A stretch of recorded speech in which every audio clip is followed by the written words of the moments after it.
yuha biidni ma yasha innahu aliyun hakim. Di sini tekankan bahwa Allah tidak langsung memberikan kalam itu kepada manusia kecuali melalui wahyu atau mengutus malaikat Jibril di sini untuk menyampaikan wahyu itu. Sehingga kalau kita detailkan dari berbagai tafsir, kita tahu bahwa itu adalah qaul Rasulullah betul, tetapi auhallahu ilaihi. Sehingga kalau boleh saya terjemahkan juga bisa begini.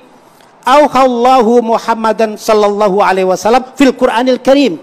Panji Gumilang itu ingin bahwa pengetahuan akademis itu tidak dimiliki orang-orang tertentu saja. Assalamualaikum warahmatullahi wabarakatuh.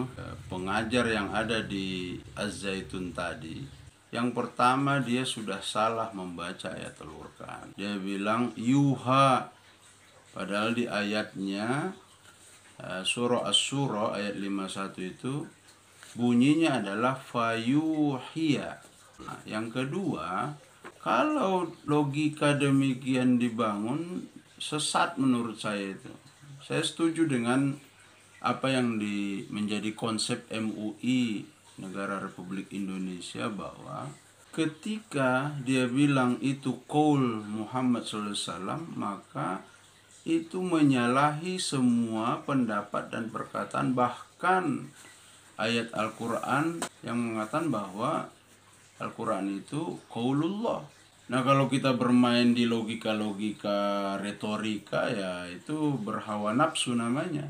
Dia ingin katakan kan bahwa ini kan dari Allah, lalu diwahyukan kepada Nabi Muhammad, lalu Nabi Muhammad mengucapkannya. Jadi itu perkataan. Ya iyalah, kalau Allah yang bicara langsung kepada manusia, nggak akan sampai dalam artian tidak cukup kuat manusia itu menerima langsung wahyu, keluar dari pemahaman yang disepakati.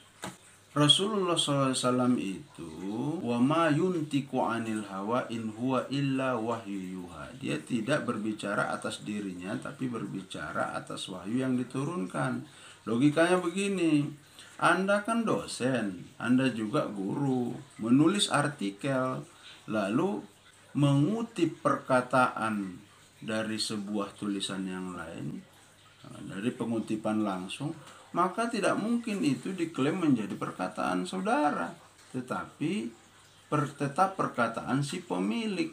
Nah, logikanya demikian. Rasulullah menyampaikan apa yang diwahyukan kepadanya. Wahyu yang menjadi perkataan Rasulullah tapi substansi dari Allah itu namanya hadis qudsi, bukan Al-Quran. Ada lagi perkataannya atau redaksinya dari Rasulullah dan substansinya juga dari Rasulullah, itu namanya hadis yang ada di kitab-kitab Sahih Bukhari, Sahih Muslim dan sebagainya itu. Jadi hati-hati, Pak. Kasihan Anda memahami keliru terus Anda muncul di TV gitu. Itu menurut saya menyesatkan pemahaman yang ada karena bertentangan. Kemudian satu lagi, kalau Panji Gumilang bilang qala Muhammad fil Qur'anil Karim, itu kan dia seolah-olah mau bilang semua yang ada di Quran itu perkataan Nabi, dan itu disepakati oleh dosen yang tadi ya. Jadi di dalam Al-Quran itu justru Allah itu berkata atas dirinya, qala Allahu, nah, inna anzalna, demikian. Bahkan di situ Allah secara langsung berbicara kepada Nabi sebagai objek yang diajak bicara, memerintahkan Nabi gitu. Itu adalah redaksi-redaksi yang untuk menghindari pemahaman sesat seperti yang Panji Gumilang dan dosen yang barusan.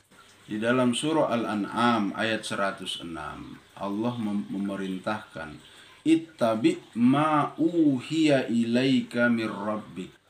Ikutilah wahai Muhammad apa yang telah diwahyukan kepadamu. Itu kan Allah bicara sendiri dengan mukhatab atau lawan bicara Nabi Muhammad. Bagaimana Anda mengklaim atau melogikakan itu sebagai qaulu Nabi Muhammad dalam Al-Quran?